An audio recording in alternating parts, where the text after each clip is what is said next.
We here. We back for Pop Your Shit, the first episode of 2024. Talk to her, mama. The year that I want to win the World Series of Poker. Would you consider this the Kobe year? Since it's 2024? Or does it have to be 24? Yeah. I don't think that the number 24 is as culturally relevant as 23. What you think? I disagree. Okay. Especially since Kobe died. I think, people be feeling to talk about some Kobe. But let's get into it. Okay, so it's the Kobe year. It's the Kobe year. It's the the year of beef. Executive And decision. we letting out all our beefs, all right? Everything we got beef with, we letting y'all know what it is. We got some podcast beef with you bum-ass niggas. Y'all niggas upload 2 episodes a year. Y'all niggas think y'all could come for Pop Your Shit. Y'all niggas heard what 21 Savage said. What he said? Pop your shit. But very excited for the new year. Just a little explanation for you guys. I know the last time we were on, the lighter. The last time we was on was about a month ago. Last time we uploaded, my lovely friend Pascal. The reason for the drought in between episodes is because I just got a new job. Been transitioning into my job, my schedule. I finally got my money right so I could afford studio time again. So we back. We didn't really get to wrap up the year 2024. We didn't talk about nothing. So I'll start. I'm going to talk about 2024 and how overall I'm going to rate it from 1 to 10. 2023. 2023, my bad. From 1 to 10, and I'm going to talk about some things. So 2023 was a crazy year. It started off really well. I was having fun at work, maybe doing stuff I shouldn't have been doing at work, but having fun at work. I was making a decent amount of money. February last year, I went on vacation. I was in the Bahamas for some time, right? Shit went a little crazy. Work ain't go so well. Money stopped coming in. That's why from the summer, we only had, 1 episode in the summertime? Actually, no, we started back in the summer. Right. I think we had 1 episode over a 3-month period. Had to get some money right. I'm very excited for 2024, though. Very excited. I got a new job, a job that I like. I like my team. Shout out to my team at work. I got some goals. I'm going to be getting on stage a little bit more with the comedy. More consistent podcast episode every 2 weeks. If y'all liked Pascal, she's back. And on the next episode, I think we're recording on the 26th. So I'm excited for 2024. Oh, before I forget, my girlfriend told me to shout out. Love you, babe. Birthday on February 3rd. Can't wait for that. Spent a lot of money so far already on that birthday. And I got your birthday. See, February is a crazy month for me. My shorty birthday early. My mother birthday mid. Valentine's right in between. And also, it's Black History Month, baby. It's time where we gotta really niggify ourselves. We gotta be Shout out to the niggas in the Spics. Well, actually, the Spics got their buff. So shout out to the niggas. Listen, don't start this people of color bullshit. Today is February is for the niggas. Today is Tubman Tuesday. Don't start this people of color bullshit. Today is Tubman fucking Tuesday. So talk to me, Ma. If you haven't already thought about it, you gotta think about it right now. Is there anything specific you looking forward to in 2024? Like a goal you have? I know you mentioned the poker shit. Yeah. I'm ready to win the World Series of Poker. All right, talk about that a little I want to be the first Black woman. So ever since I was a kid, I always thought I would be the first Black woman to do something, and I figured it out. I think I'm gonna be the first Black woman to win the World Series of Poker. Talk to me a little bit about that. I know, my mom, she boasts that she's pretty much unbeatable in poker. Mm-hmm. She'll give you one game in person, not the online shit, right? Talk to me about how you discovered that, the love for poker. Talk to me a little bit about that. Oh, okay. So Karan's father, Joseph, and it was my first love. He went to jail for 3 years. And then he came home with a skill of playing poker. And he taught me. And he beat me for consistently beat me for about, I say, 3-4 months. And then with all games, this is something something discovers in my head like, oh, this is how you do it. And I figured out how to beat him.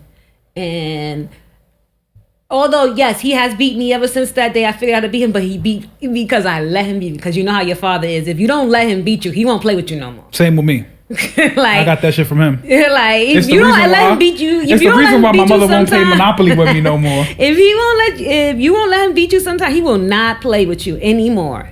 Like, so you gotta let him win sometimes. So, but then we got into like this. I was letting him beat me one time, and he was talking shit. He was talking heavy shit, and I was like, I know this nigga. I'm letting this nigga beat me because I want him to play with me. And this nigga took his shit, so I was like, I said, boom, he never gonna play with me again. I said, Joseph, I will beat you right now, right from this moment. I had like about 3-4 chips left. I said, I will whoop your ass with these 3-4 chips. And he was like, yeah, whatever. So I proceeded to whoop his ass, and I told him, I win at will with you. I know everything. I can read you like a book. You will never beat me again. And he has never beat me again. Because I'm not letting him win anymore. Because don't talk shit. I'm letting you win. You talking shit. Now let me ask you this, because I've actually never asked you this before. The success you have against my dad. Have you like with other people you play with? If you even play with other people. Yeah. Same success, like you just figured them out and it's bop bop bop. Because I know what it is now. I know what I'm looking for now. The process with your father when he was beating me. I didn't know what the key was. Okay. Now I know what the key is. Okay. And so for the World Series of Poker, you need. Oh, sorry. No. Oh, for the World Series of Poker, you need what? 10,000 for that? Yeah, I don't know how much it is, but that's how much it used to be. But you can also win seats stuff like that too. So that's what I plan on doing. I don't got $10,000. 10,000. But somehow I want to kind of like win a seat. So it's funny because you know our phone spy on us. We had spoke about this maybe a couple months ago, right? And shortly after, I started getting ads for poker tables you could join in for $1,000. So I just started getting like paid decent money again. But that's an investment I'm willing to make if you want to at least start off with one of those $1,000 tournaments. Oh, you need the lighter? What you need? You got the lighter in your hand? Oh, I need to ask you. Oh, that's her. That's a You don't have to hold it. Oh, that's an investment I'm willing to make. Okay. Oh, if $1,000 is the buy-in, that's not big money. Because I definitely win at will. At will. I have the key. If they had and crazy. My father is an amazing. He did 15 years in prison, and he lived a good life off of his poker playing in prison. Now, you know prison poker is not the same like regular poker. Like different rules or just intense? No, intense. Oh, the level of winning and intensity of winning, right? So my father was a successful poker player. He lived well in prison off of playing poker. And my father came home and I proceeded to whoop his ass. So I'm good. All right. So that's something I'm willing to invest in. So I'm going to give you guys, on my end, if you listen to this shit religiously, which you should be by now. Let's be fucking for it. I'm going to give y'all a couple goals I want y'all to hold me to, right? Okay. Couple goals, couple things I'm going to do by the end of the year. That sounds good. I want to headline a comedy show. Even if it's just a half hour, I want to headline the show. I want my comedy to be the reason people are buying tickets. So I wanna do that by the end of the year, even if it's in like a little show. Yeah, it's not crazy. That's one of my goals too. I would like to, if it's mathematically possible, to get to 50 episodes of this damn show. I don't think if we do it bi-weekly, I don't think it's mathematically possible, but I want to get as close as I possibly can. Or even if maybe like a month I do weekly content, but I want to get to 50 episodes on this show. And I'm on the fly here because I didn't plan this segment. Podcast, comedy. I want to have a regular activity that I do. Like I want to do some cardio. Like I'm trying to find an adult basketball league after work, or maybe do boxing again. I did Overthrow for a little bit, Overthrow boxing gym. That shit wasn't it. Or you could start out with just you and Judy. Yeah, or me and Judy. Yeah, but I definitely want to do that. So that's my 3 goals. Okay. I need y'all to hold me to it. Now, you have any goals? You have anything you want to share before we? Do I have any goals? I want people to recognize my art as genius by the end of the year. Oof. Way to start off small.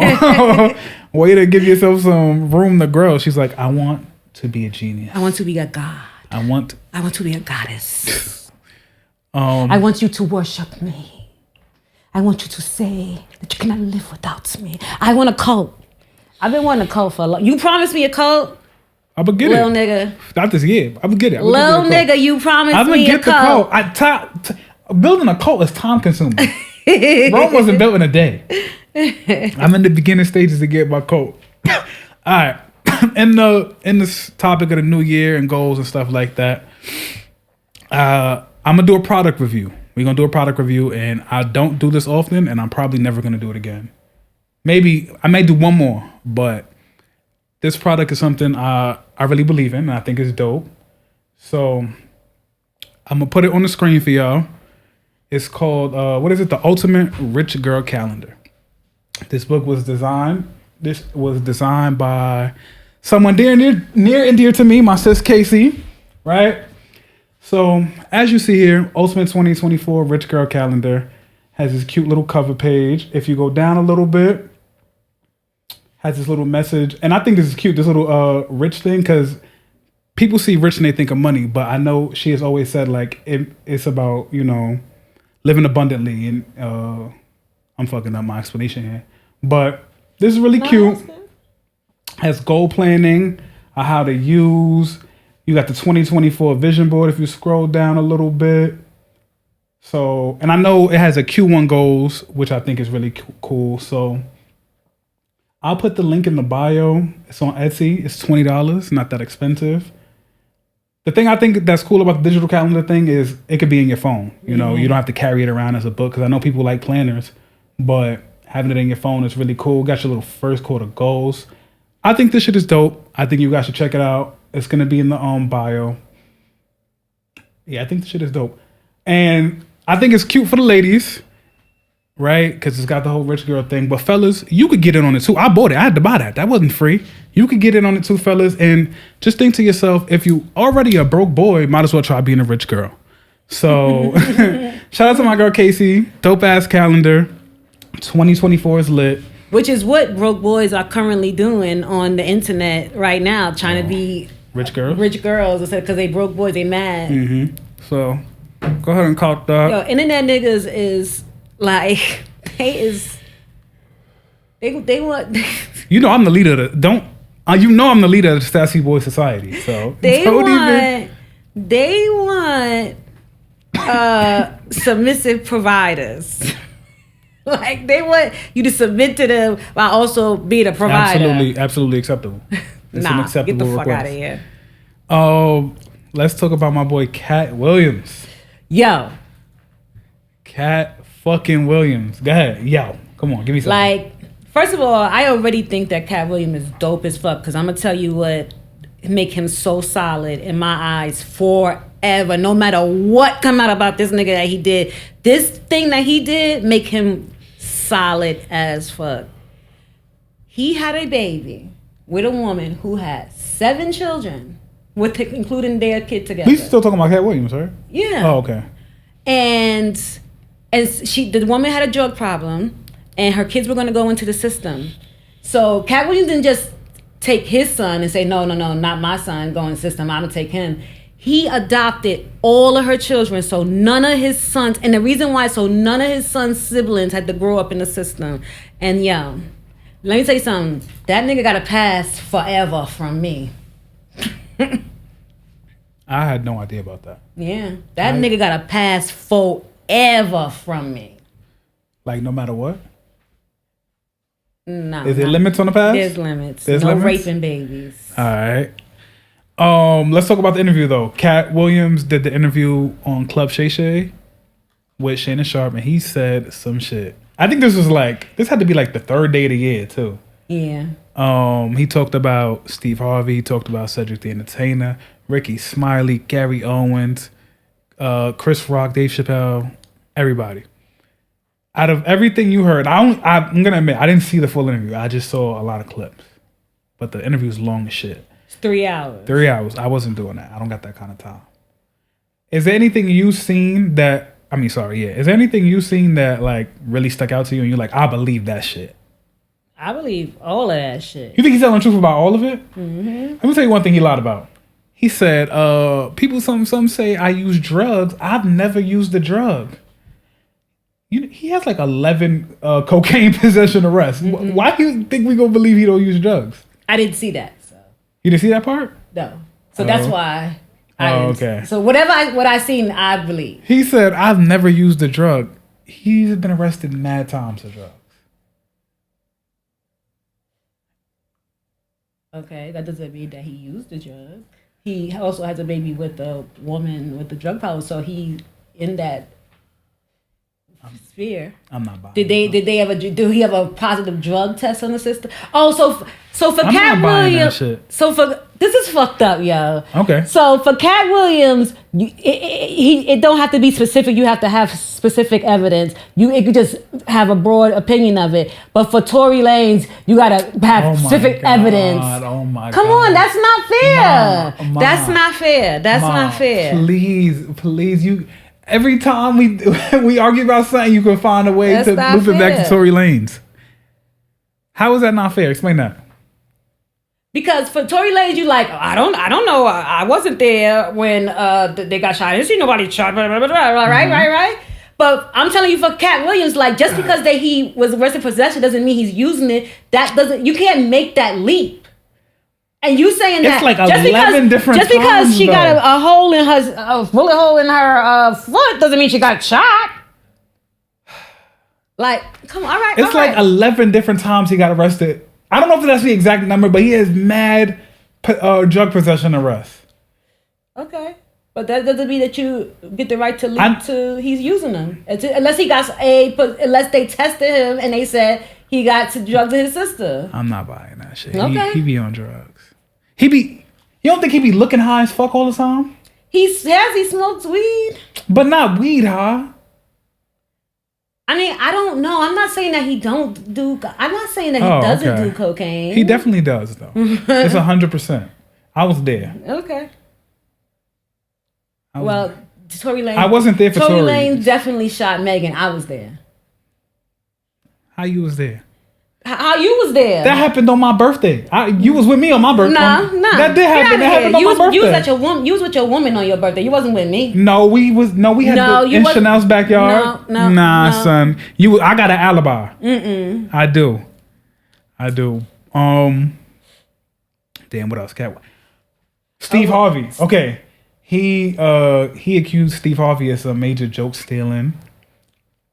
And I remember there was a time where what did I say to you? I think I said like, yo, although I feel like I'm good at comedy, I don't feel like I'm the best joke writer. Right. And I remember you said something along the lines of like,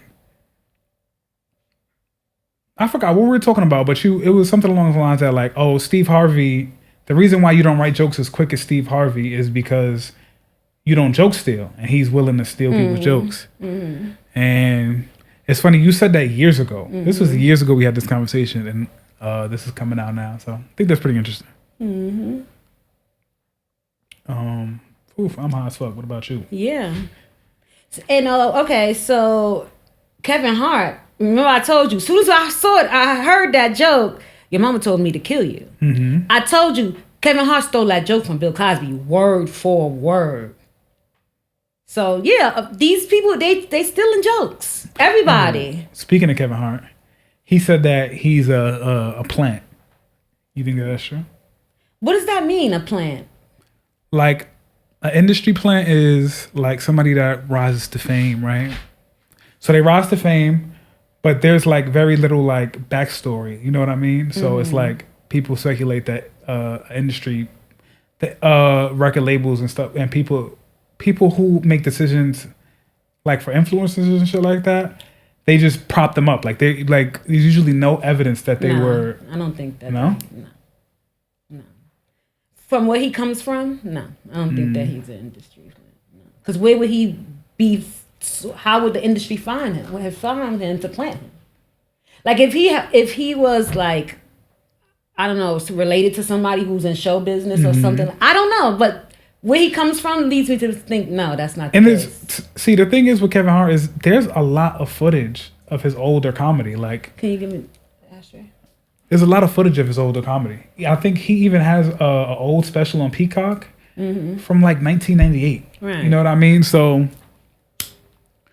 I had seen on the internet that people were saying like, who is a person that is we know is definitely an industry plant? A plant? Because I want to see the reference of it. A known industry plant.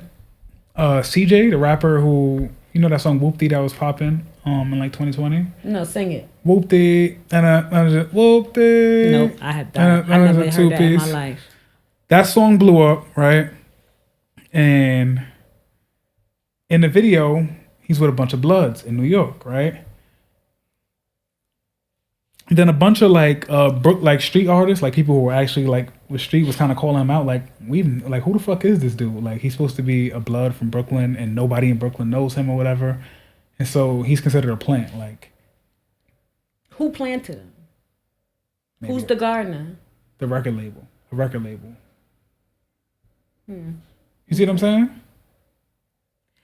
I don't think this person can compare it to Kevin Hart. So, like, if a person is an industry plant, I would think that you would have mass success. Mm-hmm. Because it's not working out for him. Huh? Like but he was like a one-hit wonder, so he doesn't have the mass success. So yeah, so I don't know. I don't know. I can't. I need a more test subject of that kind. But you know what's funny? Now we could come back to that. Wait, hold on. Let me just Google it real quick. Examples.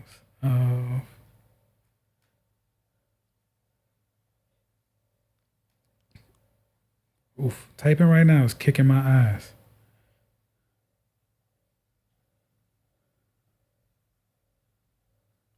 Well, Lizzo's. I googled examples of industry plants, and Lizzo came up. Post Malone came up. Yeah, Post Malone makes sense. Lizzo makes sense too. Industry plant as far as to kind of like push this feminism, body conscious kind of like. And Lizzo, and the reason why she really could be industry plant is because she's a really beautiful fat girl. You know what I mean? Like she's really is beautiful. Her face is facing.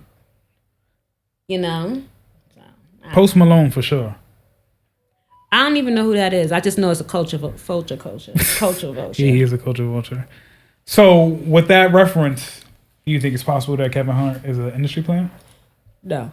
No? No. No? No. All right. A short, dark-skinned guy, industry plant. Like, where he's like they trying to big up little guys? I don't know.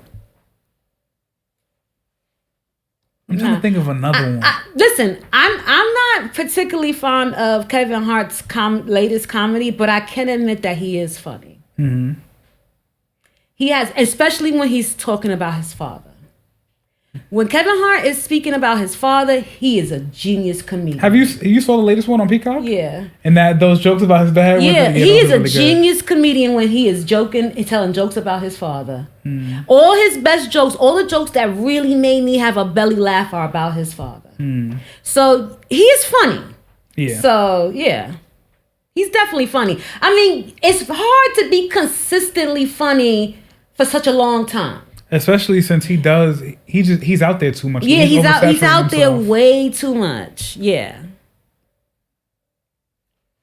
Definitely. Yeah. So back to the interview real quick. You said you watched most of it, right? No, I watched the clips like you. Oh, I thought you watched most of it. No. Oh, okay. So people were saying some criticism I saw was that Shannon Sharpe was a poor interviewer. Like they say like Katt Williams is kind of dominating the interview. And what was Shannon Sharpe supposed to do? He has the interview of his life. This generated millions of views. I think he did it just the way it was supposed to be done. And then he was like, well, I never said I was a journalist. And I'm not even particularly fond of him either. So he was like, people come. all right. He was like, people come to my show to like drink and like, you know. He was saying like, y'all are expecting me to ask journalists questions, and that's not what this is. This is not journalistic. This is supposed to be like a pull-up interview. You know what I mean? Right. Sit, chill, and have regular conversations. So I was agreeing with that. I feel like it was a little harsh on Shannon. But okay, what other? Okay, I like the way he said when Katt Williams said, if you wanted me to speak more highly of you, you should have treated me better. That's genius. If you wanted me to speak more highly of you, you should have treated me better, motherfucker. Is you serious with this? Huh? Is you serious with this? I guess they were serious. Nah, it was a good interview though. Mm-hmm. What we talking about next? Dave Chappelle. Yo, Dave Chappelle So Dave does Chappelle not give a fuck. So He's like, career, I don't take it away from me. You took it away from me 10 fucking years ago. You could take it away from me again, motherfucker. 20 years ago. He don't give a fuck. He like, oh, you thought I gave a fuck? My boy Chris said, don't give no fucks. I ain't got it. So he dropped a special on, what was that, New Year's Eve. Fucks. We watched that together, right? We ain't got it. Okay. We watched that together, right? Yeah. If you had to rate it from 1 to 10, what would you rate it? Bold as fuck. It was bold. It was like, okay, like it was funny. It was smart. And it was controversial. Mm-hmm. And it was very, very, very, I don't give a fuck what y'all think. I don't give a fuck if y'all don't never come to my show again. I don't give a fuck. I could not do this ever again for the rest of my life, and I might, because I'm going to say what the fuck I want. But this nigga is... On a scale of 1 to 10, what would you give it? How much did you enjoy it? I enjoyed it. Okay, let me say 8.5. 8.5. What about you? 10. Okay. That shit was a masterpiece. It was a comedy. This nigga had callbacks.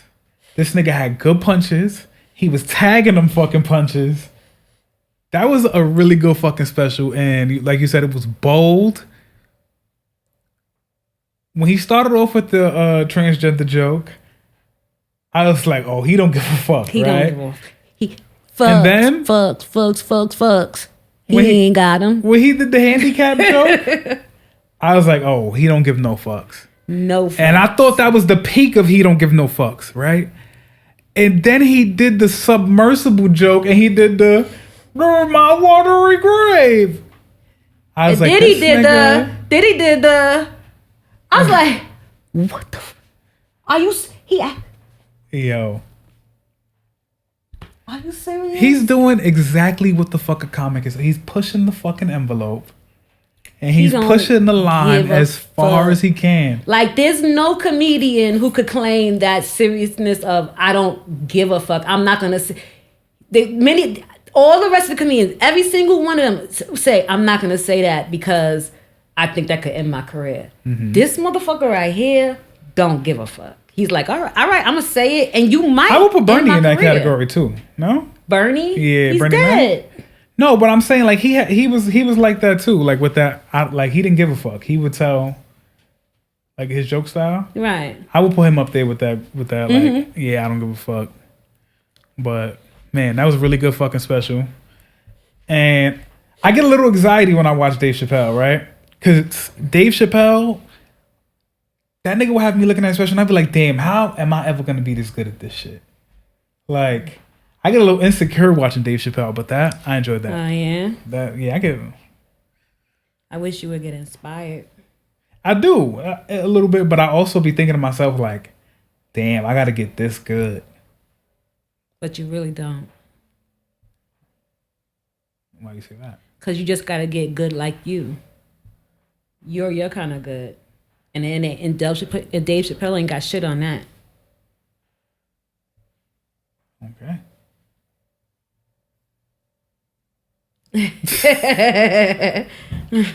I'm thinking of what we're talking about next. You want to do the Drake and Mos Def? Yeah. All right, so niggas is fucking with my boy. Definition of my boy. Superior top tier.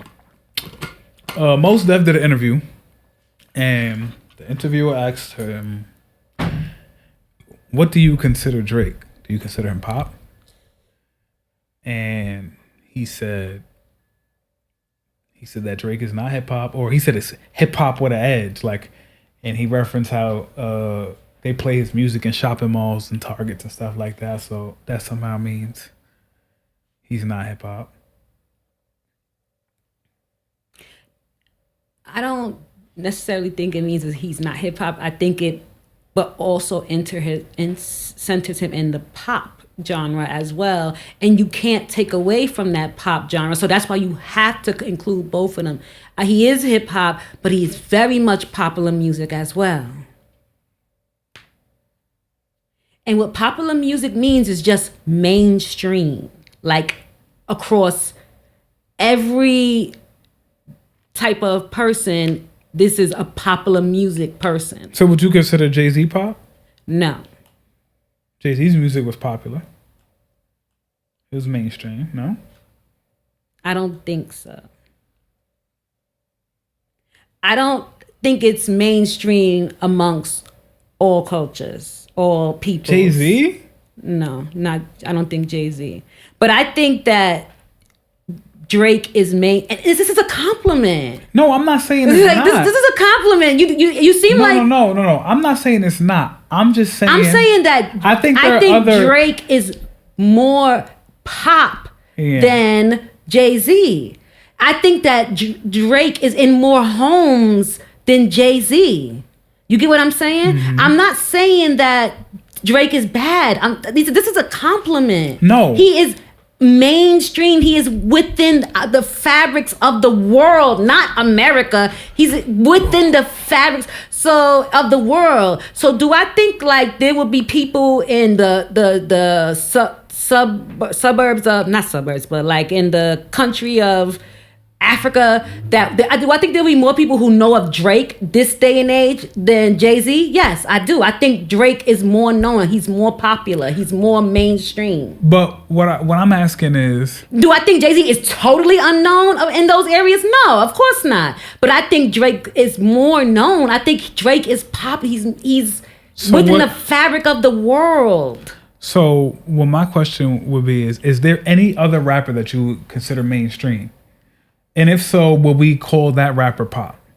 You see what I'm saying? Mm-hmm. Like, does that only apply to Drake? Because is there any other rapper that you would consider more pop? No, I think Drake is the only one. And that's a compliment too.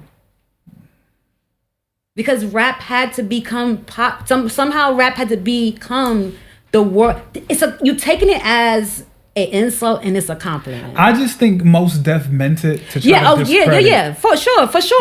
But I think sometimes when you say shit, it comes back to bite you. Yeah, you get what I mean. Mm-hmm. Sometimes you say shit and you let a person know how fucking great they are. You get what I mean? Mm-hmm. He was trying to play Drake, but what he really did was he let the world know how fucking great Drake really is. Drake is in the malls of the world. He said Drake is consumption music. Mm-hmm. You know what kind of humanity we are? We are humanity of consumption. So you know how if in the fiber of our world Drake is, if he's the music of consumption, mm-hmm. You get what I mean? You tried to play me, but you really bigging me up.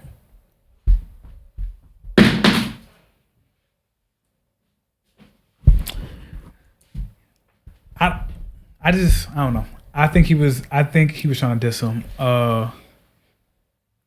There was a screenshot that was going around of Drake kind of insinuating that the baddies don't listen to Mos Def or some shit like that.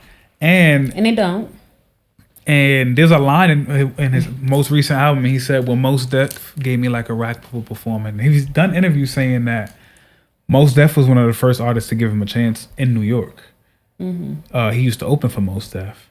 So maybe there's some personal tension going on there that we don't know about. Yeah, because definitely. the first shot at Mos Def was a little weird, but nobody really took it as nothing because Mos Def ain't say nothing back, whatever. Boom. Then he has the line on the album when Mos Def gave me like a rack for performing.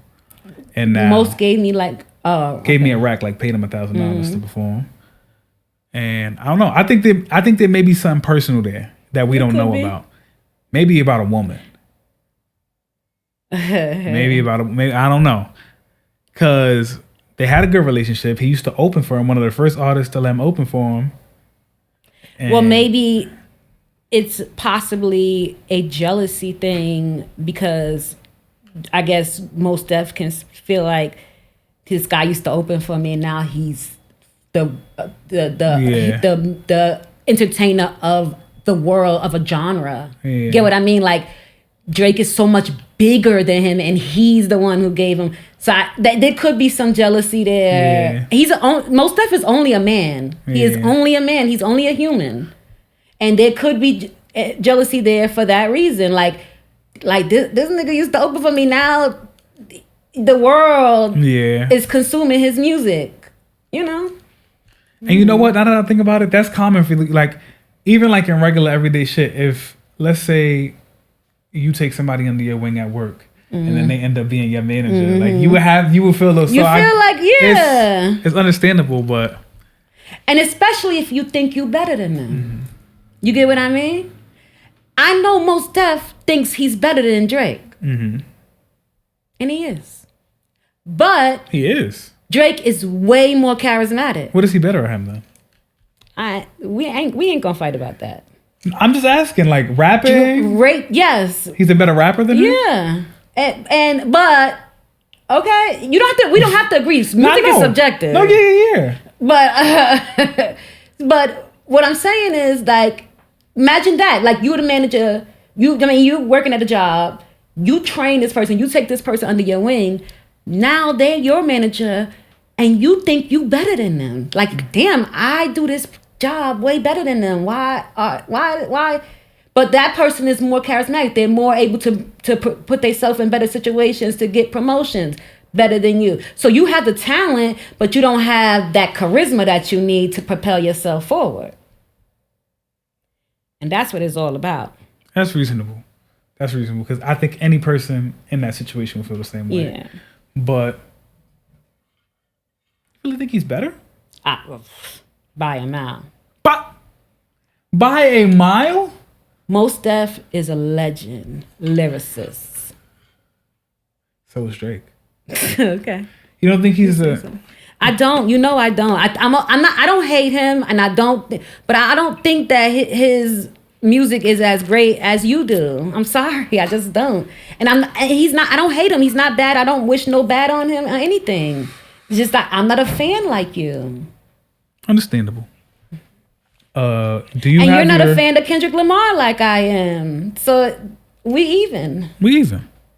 Sorry, I get my emotions get you done brought Tory Lanez up. I get my emotions is running on high. You got your crazy topic, or should I do mine? Yeah, do yours. All right, boom.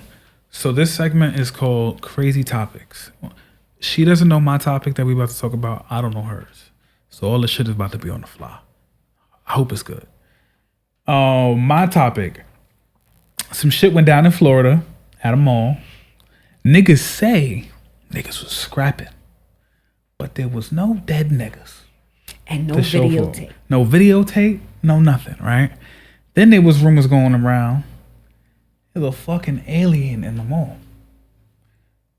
Which to be fair, I would think, where the fuck the videotape at? Niggas got an alien in the mall, nobody pulled their camera out? That's all right, unbelievable. Boom. That's unbelievable. So the reason why this became a subject is because damn near every fucking cop car in that fucking county was at that fucking mall. 300. And what situation do you know there's a mall fight? High school kids fighting malls all the time. With 300 cop cars show up. Right. So and nobody got video. Nobody got video. And then don't nobody got no video of the alien? And Nobody got video of alien. Nobody had video of the supposed fight. What's the first thing all kids do when a fight breaks out? Come on, let's be real. Take their camera out. Right. Yeah. So how, if it was a fight, how there's no video of this supposed fight? You get what I mean? Yeah. Why there's no video? Yeah, I agree. Get out of here. I agree, but I do think it's very fucking strange. I have a cop friend. Let me live. And I asked him about it, and he said that Babe cops is like that. he said that that's not normal. Like for a mall fight, he said that's not normal. He's like, the only way that would be normal is if there was a threat of a firearm. Yeah, if there was shooting. Yeah, if there was a shooting or a threat of a firearm, somebody say they not a fight. A shooting is only what that would be. No, yeah. So he was saying, he was saying in that scenario, they could get on the walkie and say, okay, it's reported as a fight amongst teenagers, but let's say something comes in on the walkie like suspect may be armed. Then that's when they start flowing in because they feel like they need to provide as much back. So he said it's possible that they heard that that all those cops heard that on the radio and was like, okay, this is some serious shit. Let me go make sure. So. All right. Huh? All right. I think he was just giving me a little insight from his cop, his knowledge of being a cop. Here's what I think happened. I think that it was an alien because the time traveler told us that the aliens was coming in 2024. The time traveler told us the aliens coming in 2024. So I think there was an alien there. Uh-huh. And the government got some device to erase everybody's phone of footage, and that's why there's no footage. Wait, explain to them the time traveler guy. Just because I know they probably like, who the fuck is the time traveler? Okay, so Google it. There's a guy. No, wait. There's a guy who, because I'm not going to give you all the information. Okay. There's a guy, because, my brain don't work like that. There's a guy who said he was a time traveler, and he predicted some things. And one of the things was that the world would come to know that there really were aliens on Earth. In 2024. In 2024. Okay. That's the year that it happens. Mm-hmm. Yeah. That's the year we entering. And it was within the first 4 days. And then of 2024. And then this weird shit happened in Florida. And if aliens was going to go somewhere, it will for surely be Florida. So that's the crazy shit I wanted to talk about. Yeah, that's some bull. You got your crazy shit you want to talk about? You got it yet? All right. I don't know what the fuck this is about to be, y'all. All right. There's a novelist, right, that wrote a book about Malcolm X's life. Oh, I know what this is about. About Malcolm X's life. And in this book, she intimated that he was probably, before he became Malcolm X, he probably was a male prostitute for men. We ain't saying about Batiman. Right. And what I want to talk about that on that thing, does that, if that were true, does that diminish his greatness? Absolutely not. Okay. We are logical human beings. Me and you, of course we're going to think that doesn't, but there are going to be a large group of people that would try to discredit him after that. How do you think that they would do that? Discredit him. They would say, okay, because it wasn't like they're intimating that he did it during his time when he was a religious man. Mm-hmm. When he was a religious man, and they don't got no sexual scandals or nothing with Malcolm X with that. But they're saying that the author is saying that this happened when he was a hustler, in the life, crime life. Mm-hmm. And nobody's saying this is true. I'm not saying this is true. I'm just asking the question: if it was true, does it diminish his greatness? It doesn't, and it shouldn't. But some people will argue that it does. This is an opportunity. Why? This is the opportunity. This is the opportunity for a machine to push a narrative to take down a beloved black figure. You know what I mean? So people like Tommy Loren, people like Nick Adams, right? People like Candace Owens will start to try to diminish what he's done. I think that'll be. But how could they possibly? Because first of all, those people are Christians. Not everybody. And Christianity is based in redemption. Not everybody. So it's not like if they were saying that he was doing that while he was a holy man, while he was married to his wife, but this happened before his transition to becoming Malcolm X. But not everybody. Malcolm Little did those things, not Malcolm X. So how does that diminish any of his greatness? Not everybody is me and you are going to be... Like, people are easily going to be brainwashed. Like, it's so easy to control these people's... Like, you know what I mean? Like, it's going to take one popular person to push that narrative and people's going to run with it. Okay. That shouldn't be the case. But that's people are gonna try to do that. But nobody is saying that this is the truth. I don't know, of course. I didn't know Malcolm Little, and so if there were ever a way to confirm it, if it ever got confirmed, there are for surely 100%, without a doubt in my mind, there are gonna be some people that try to throw dirt on him and try to diminish what he's done. It's a chance to bring down a prominent black leader. Of course they're gonna. You know what I mean?